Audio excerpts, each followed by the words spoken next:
मुलाशी बोलताय, मुलीशी बोलताय, त्यावेळेस तुमचं व्यक्तिमत्व वेगळं आहे. पत्नीशी बोलताय, मग व्यक्तिमत्व वेगळं आहे.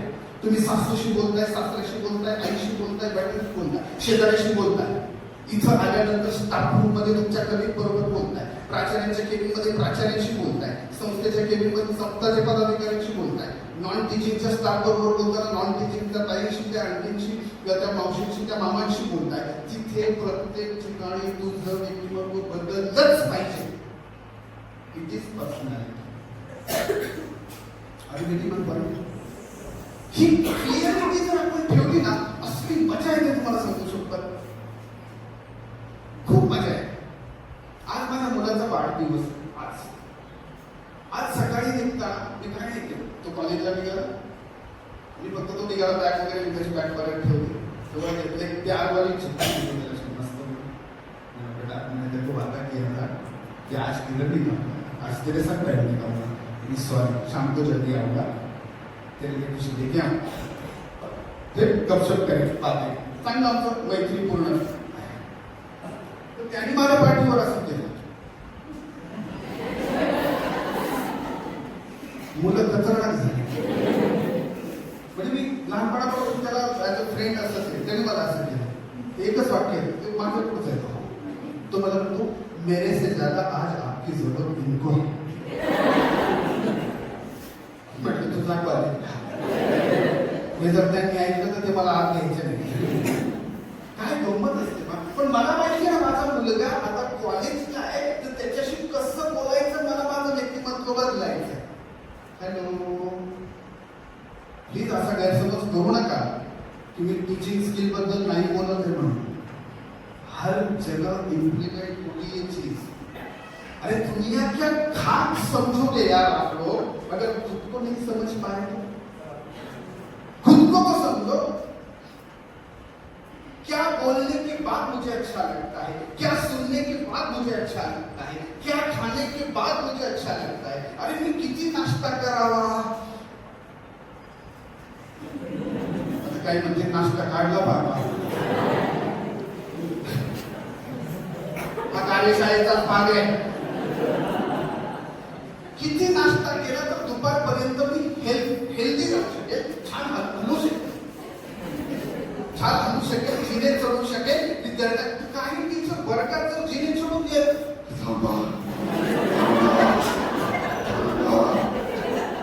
काय बोललो आम्ही, बस बस.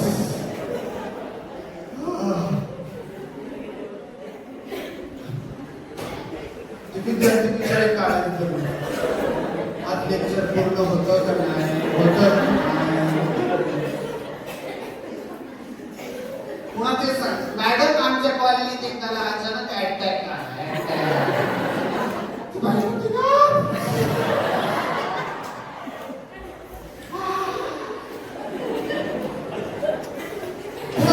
आता काय करायचं, गुडघे दुखतात, आता आपण काम आहे करायला, मर ना तू. माफ कर मला काही वाटतं ना, पण मी पहिले बोलत लक्ष्मीवाद बोलूया. सचिवाद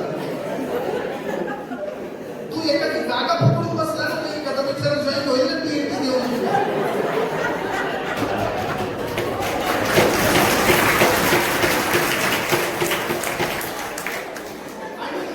पुढच्या बातमीला तर अजून काय आहे की याला घरचे पण वैतागलेले असतात. आज बेंच मोड होतोय.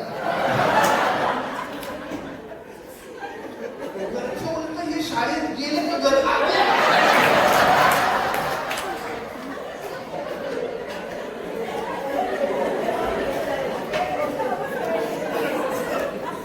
सासू आणि सासू म्हटलं तुम्ही काउन्सिलिंग घेण्यासाठी आला तर म्हटलं नाही बाबा, ते आमची सून आहे ना, ज्या शाळेत येते तर तुम्ही ट्रेनिंगला द्या. नाही, मी तिथले फोटो पाहिले, मी तिथले व्हिडिओ पाहिले, तिथं ती लय हसत होती. तशी ती घरात हसण्यासाठी काय करावं लागेल.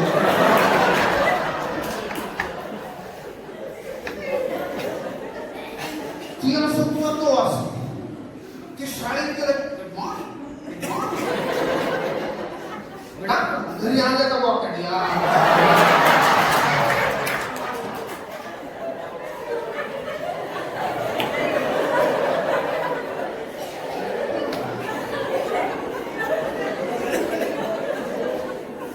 कोणा सांगतो मी काही वाक्य बोलल्यानंतर तुला काही द्या कुठे काही प्रसंग आठवतो पण त्याचा कोणत्याही जीवित व्यक्तीशी संबंध नाही. गंमतच कशी होती आणि पुढे तर काय आता आली या भोगाची खा तू खा खा. किती नाश्ता केल्यानंतर दुपारपर्यंत मला हिंदी लागते, मला छान बनवा येणार नाही, मला ताकद येईल छान. दुपारी कशा प्रकारचं जेवण केल्यानंतर संध्याकाळपर्यंत घरी जाईपर्यंत ओके मी राहील.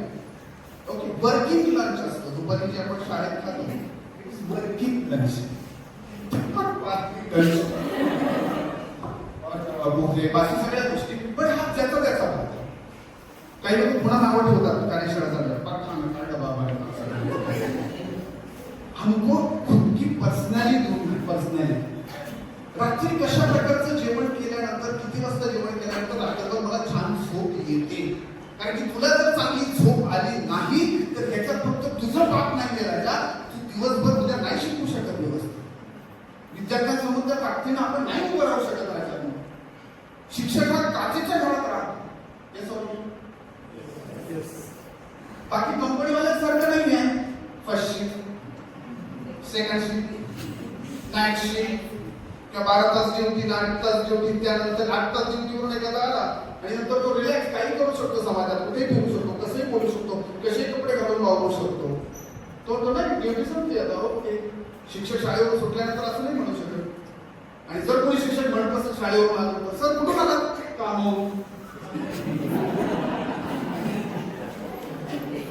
ज्या दिवशी भारतात शिक्षक कामावर जाईल आणि कामावरून येईल ना त्या दिवशी परत ब्रिटिशांना बोलवण्याची गरज नाही पडणार आणि किती पाहिजे.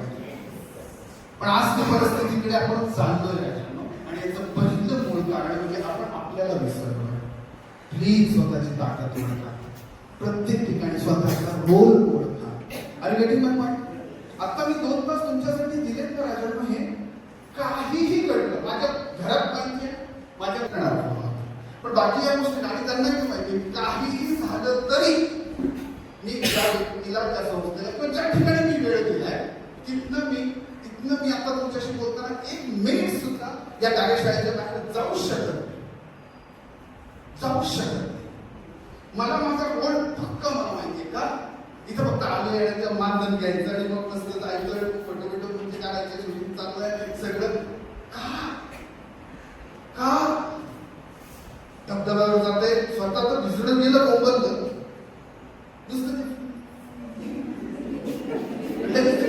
आणि पुन्हा ते लगेच ठेवायचं आणि पुन्हा त्याची तयारी कुणी पाहिजे.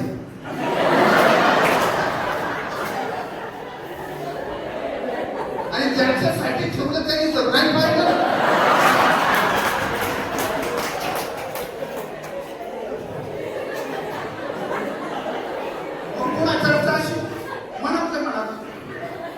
ऑनलाईन नाही कमी बघत नाही. अरे वा का स्मार्टफोन वापरतो. फोन एकदा स्मार्ट नसतील तरी चालेल पण आमचे शिक्षक आता स्मार्ट व्हायला पाहिजे. आणि स्मार्ट होण्याचा पहिला भाग आहे आपली पर्सनॅलिटी. म्हणजे प्रत्येक ठिकाणी माझा रोल वेगळा आहे, प्रत्येक नातं माझं वेगळं आहे, प्रत्येक विद्यार्थ्याशी असणारं नातं, प्रत्येक विषयाशी असणारं नातं, माझ्या कलिग बरोबर माझ्या स्टाफ मध्ये असणाऱ्या प्रत्येक व्यक्तीशी माझं नातं, तिथं माझा रोल काय आणि तिथं मला तो रोल बदलता येतो का. याचा अर्थ ऍक्टिंग करायचं असं नाही म्हणत आहे मी योगच ऍक्टिंग करायची आपली काही नो जेन्युइन राहा यार. मलाही येतं मला नाही. काही लोकांना याच्यामुळं बिलकुल शुगर आहे की त्याला जे काम जमत नाही समाजाला त्यांनी ते दाखवून ठेवलंय मला जमत नाही. समझने की कोशिश करो मैं क्या बोल रहा हूं. आणि तो मुखवटा जपत फार शुगर गेली कुठं नको ते बाहेर म्हातार म्हणत का इथेच उतरू आपण.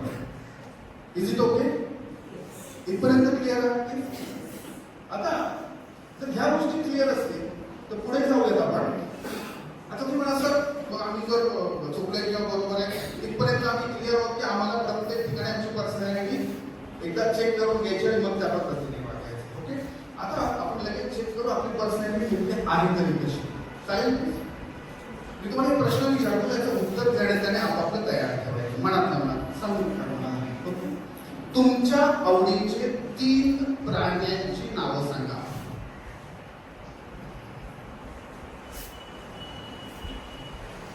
3 ॲनिमल्स. मला एक सांगू पण उत्तर काय प्रश्न कळला? 3 तुमच्या आवडीचे प्राणी. Okay, great. आता तुमच्या शेजारी जी व्यक्ती बसली ना त्या व्यक्तीने कोणते 3 प्राणी ठरवले ते ऐका. त्याचं ऐकून आपले प्राणी बदलायचे नाही आणि आपले 3 प्राणी त्या व्यक्तीला सांगा. ओके, याच्यासाठी 60 सेकंद वेळ आहे. ओके,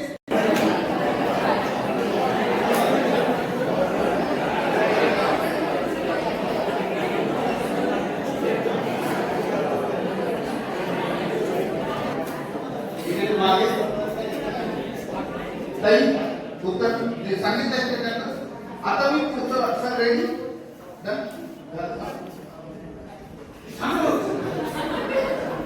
आपल्यात असं कोणी आहे का की सर अजून प्राणी नाही सापडले? एखाद्याचं मला सर प्राणी का ते सांगतोय ते ऐक सांगितलं. ओके, बरोबर, उत्तर क्लिअर असेल. एखाद्याला असं विचारायचं मी आता जे सांगेल ना पुढे ते ऐकून तुम्हाला असं वाटेल उगाच शेजाऱ्याला सांगितलं असं होऊ शकतं. पुण्यामध्ये ज्ञान प्रबोधिनी म्हणून एक संस्था आहे माहिती असेल आणि त्या ठिकाणी वेगवेगळ्या ऍप्टिट्यूड टेस्ट होतात. त्या ठिकाणी काही काउन्सिलर म्हणून आम्ही काही ऍप्टिट्यूड टेस्ट आम्ही तिथे करतो. त्याच्यातली एक ऍप्टिट्यूड टेस्ट आता आपण आपली केलेली आहे ज्याचे साधारणतः 2200 ते 2500 रुपये तिथे भरावे लागतात आणि 15 पाणी रिपोर्ट त्याचा मिळतो. रिपोर्ट आपल्याला मिळणार नाही, त्याचं उत्तर मी तुम्हाला सांगून टाकतो. म्हणजे ह्या कार्यशाळेला तुम्ही उपस्थित राहिला म्हणून 2500 रुपये तुमचे वसूल झाले हे समजून घ्या. एकत्र यांच्यासाठी टाळ्या वाजवायच्या संस्थेसाठी आपल्याला बसल्याच्या ठिकाणी आपल्याला त्याचा चेहरा समोर आणा. जे काय असेल ते तुम्ही प्राणी नाही ठरवले. बरं चला अजून एक करू, शिक्षक आहेत ना अजून थोडं क्लिअरिटी पाहिजे ना. तुम्ही जे 3 प्राणी ठरवले नंबर 1 परफेक्ट ना, परत बोलू नका मला. नंबर 2 ओके, नंबर 3 तुमच्यापैकी कोणाला चेंज करायचंय का की नाही? एक नंबरला हा आवडतो मला मी चेंज करते जरा, दुसरा पहिला घेते मग तिसरा दुसरा, असं काही करायचं असेल तर करा.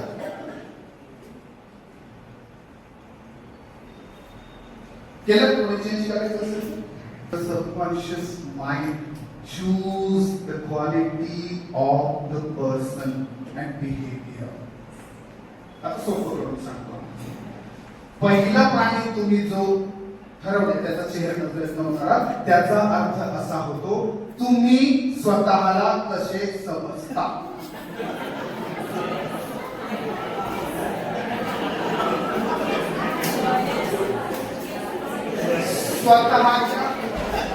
स्वतःच्या उत्तराकडे लक्ष द्या.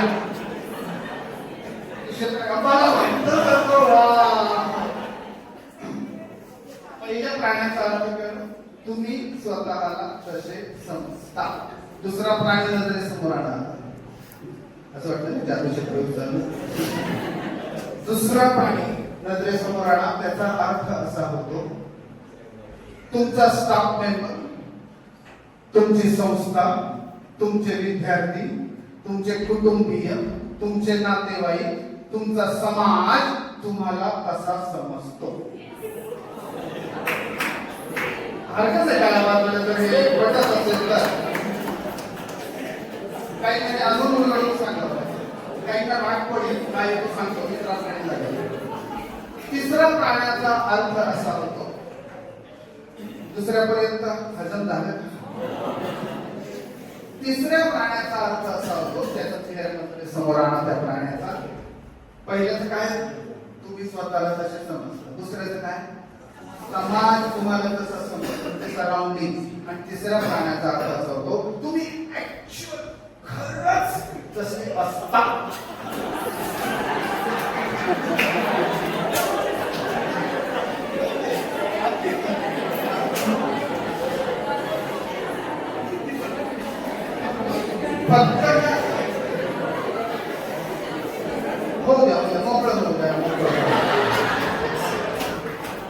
त्याला वाटते बऱ्याच दिवसाने मला ओळखलं कुणीतरी,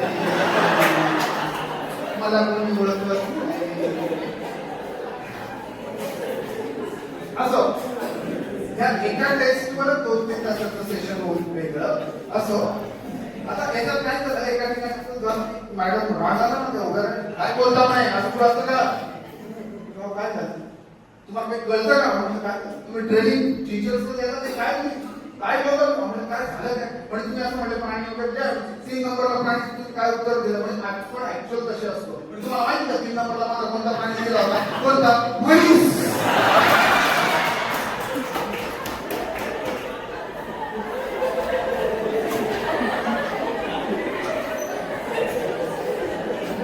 पुढची गोष्ट जी काउन्सिलिंग रिपोर्ट मध्ये असतं ते लक्षात ठेवा. 3 नंबर असू शकतात, काही प्रॉब्लेम नाही, पण ऍक्च्युअली कसे असतात म्हणजे त्या प्राण्याची गुणवैशिष्ट्ये पाहतो. गुणवैशिष्ट्य काही असं पण असतं, पहिला भाग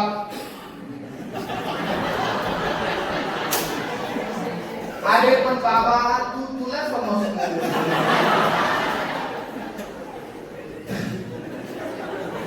आणि 3 नंबरला शेळी.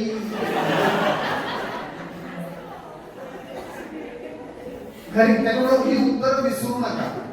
घरी जाऊन छान याच्यावर थोडंसं चिंतन मनन करा, आणि अजून याच्यावर अभ्यास करायचा असेल ना तर एक काम करा, आपल्या लाईफ पार्टनरला बाकी हिस्ट्री काहीच सांगायची नाही.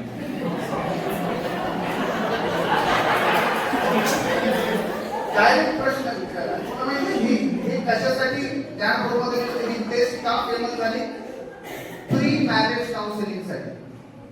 प्री मॅरेज काउन्सिलिंग मध्ये आम्ही हे प्रश्न त्या मुलालाही विचारतो, त्या मुलीलाही विचारतो, आणि मग ते प्राणी चेक करतो, आणि मग प्रश्न काय काय यांना बदल करावे लागतील स्वतःच्या स्वभावामध्ये. विरोधाचा भाग आपण थोडा बाजूला ठेवा, पण इट इज रिअल, हे सायकोलॉजिकली आणि सायंटिफिकली प्रूव्ह आहे. आपण त्या तोच प्राणी का तुम्ही त्या क्रमांकाला निवडला, हा घरी जाऊन स्वतःला प्रश्न विचारा, आणि हे 3 प्राण्यांची लिस्ट समोर ठेवा, जरा एखाद्या तुमच्या डायरीमध्ये ठेवा, आणि लाईफमध्ये जेव्हाही संकट येतील ना, पहा त्या 3 प्राण्यांकडे, नंबर कोणत्या नंबरचा काय, माझ्या बरोबर असं का घडलं, का त्या व्यक्तीनं फसवलं मला, अरे बेटा त्याने नाही फसवलं, तू फसला. याद रखो राजा, इस दुनिया में हर एक चीज, हर एक घटना, हर एक इंसान आपको कुछ ना कुछ सिखाने के लिए आता है, लेकिन अगर उस इंसान से, उस चीज से, उस घटना से अगर हम लोग कुछ सीखते नहीं, जब तक सीखते नहीं तब तक वैसे इंसान, वैसी घटनाएं, वैसी परिस्थितियां आपके लाइफ में आते ही रहेंगी. आणि मग माझ्या बरोबर फसवतात तू, तुला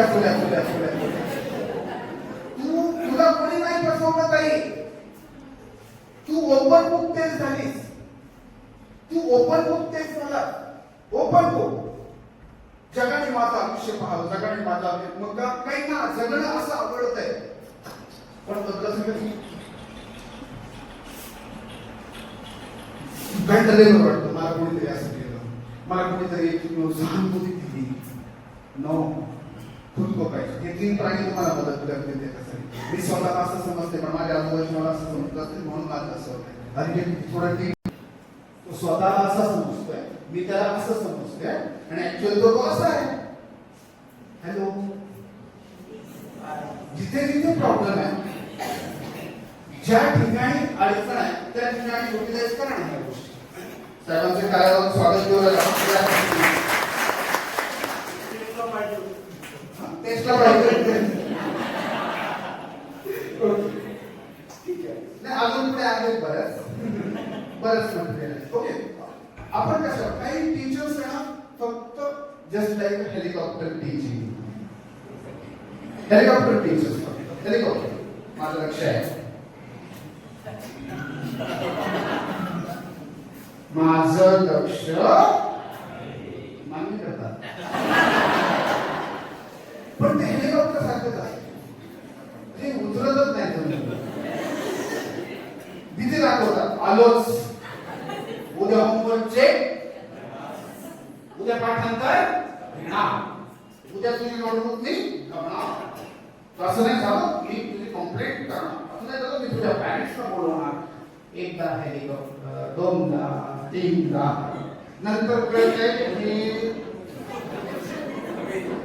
मी नाही बोललो. धन्यवाद. हे हवेत आहे, हे वर आहे, हे काय आपल्याला टच करत नसते. लक्षात घ्या, विद्यार्थी आपल्याला आपल्या स्वतःपेक्षा जास्त ओळखतात. आपला मूड आपल्या घरच्या ओळखत, विद्यार्थी ओळखतात. आज सर असं का करू राहिले,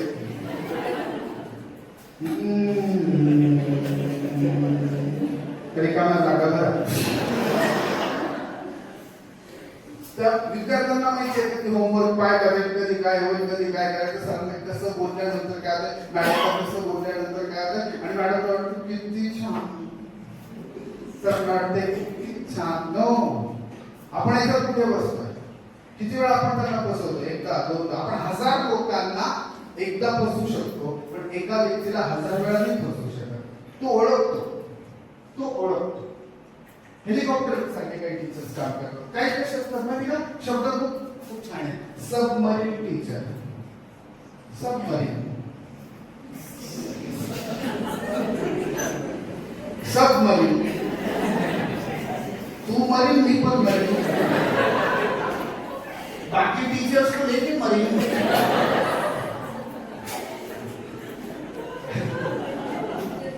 आता तुम्हाला गंमत सांगतो, एक वर्ग कोणताही एक डिव्हिजन घ्या, पहा गंमत कशी असते. आणि बऱ्याच ठिकाणी इम्प्लिमेंट केलं. तर माझं जर तो निष्कर्ष काढायचं योग्य असेल तर नक्कीच तुमच्या टाळ्यांनी मला आशीर्वाद पाहिजे. असं की समजा एक क्लास आहे तर त्याला साधारण 5 ते 6 टीचर्स असतात वेगवेगळ्या सब्जेक्ट, आणि तो एक डिव्हिजन साठी, तो एक स्टँडर्ड साठी. आणि ते टीचर्स असतात ना, ते सगळे चांगले असतात, सगळे चांगले असतात, एकच खतरनाक असतं.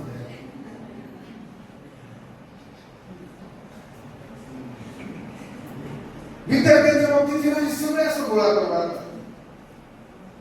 आणि ते विचार एकच बसून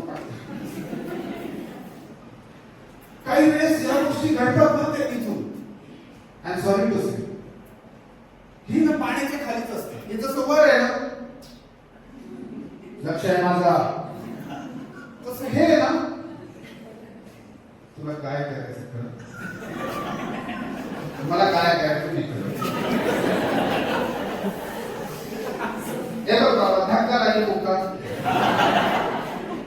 तुझं माझं काही वावर लावून नाही का, बांधायला बांध का, कशाला आलो मी आपल्या शिकवणं, तुझं आयुष्य माझं आयुष्य माझं सबमरीन. पुन्हा एखाद्या वेळेस यांचा जास्त लाड होतो विद्यार्थ्यांकडे कधी कधी, पण ते विद्यार्थी पण सबमरीन वालेच असतात. डवळ्याचे दारी पावळा बांधायला मान नाही, पण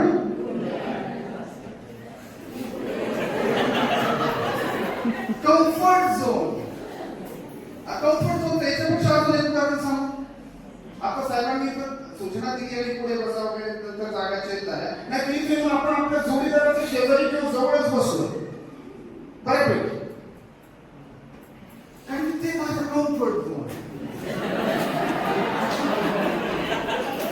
कम्फर्ट झोन कधी कधी आपल्याला ते माहित नसतं, पण रोज एकत्रित राहून आपण कम्फर्ट झोन मध्ये आलेलो असतो. विद्यार्थ्यांचंही तसंच असतं. आणि मग तो जर कसा रिस्पॉन्स टीचर कडून मिळाला की मग तो जरा कम्फर्ट झोन वाटायला लागतो, आणि मग तो पण त्याला जास्त लाड किंवा ते शिक्षक चांगले, ते मॅडम चांगले, प्रोडक्शन काय आपल्या व्यक्तिमत्वासाठी कधीही योग्य नाही. आणि last one is that, third one is that दीपस नंबर, लाईट हाऊस यासारखे काही टीचर्स असतात. ते काही बोलत नाही, जास्त बोलतच नाही, पण त्यांच्याकडे पाहिलं तरी मुलं नीट वाढायला. त्यांचं ब्लॅकबोर्ड वरचं, व्हाईट बोर्ड वरचं अक्षर पाहिलं मुलं चांगलं अक्षर काढायला सुरुवात करतात. त्यांचं बोलणं ऐकलं, कारण ते लाईट हाऊस आहे ना, तो हॅलो तो लाईट हाऊस आहे, त्याचं ते बोलणं, चालणं, ड्रेसिंग सेन्स हे जरी पाहिलं, इम्प्रेस होतात त्याच्यामुळे स्टुडंट्स. आणि आपण इम्प्लिमेंट स्वतःमध्ये करायचं. आपलं 1ली ते 10वीचं वय आठवायला तुम्ही, आपण अशा लोकांकडनं इन्स्पायर झाले पहा. असे काही दीपस्तंभ होते. अजूनही आपल्याला काही आठवत असते त्यावेळी आमच्या काळात असे दीपस्तंभ त्यावेळेस असे पण होते, असे पण होते. त्याच्याबद्दल आता आपण काय विचार करतोय सांगायची गरज नाही. आता हे सांगण्याची मला गरज नाही की आपण कुठे असावं, पण प्लीज प्लीज आपल्या पर्सनॅलिटीनं आपल्या बिहेवियरनं आपण इथपर्यंत जाण्याचा प्रयत्न करावा. याला जास्त सांगावं लागत नाही. लाईट हाऊस फक्त आपली जागा कधी बदलत नाही. तो तिथंच आहे त्या सागरात. तो बोलत नाही काय वाटतंय, काय खारलं पाणी आणि पाणीच पाणी. पावसाळ्यात काय चिक चिक, काय चिक चिक, तुला गाडीला मात यायचं तर काय चिक चिक, काय चिक चिक. तर पार्किंग वर्गात करतात.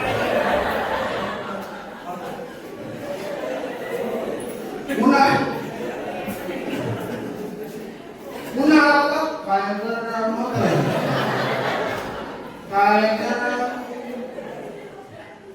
थोडं थंडी कुठं सुरू झाली ही आज आहे ना, काय सांगायचं, आज यायची शाळेत इच्छाच नव्हती. आज ना इच्छाच नाही. ते फक्त तुमच्या आजूबाजूचे फक्त बघतात,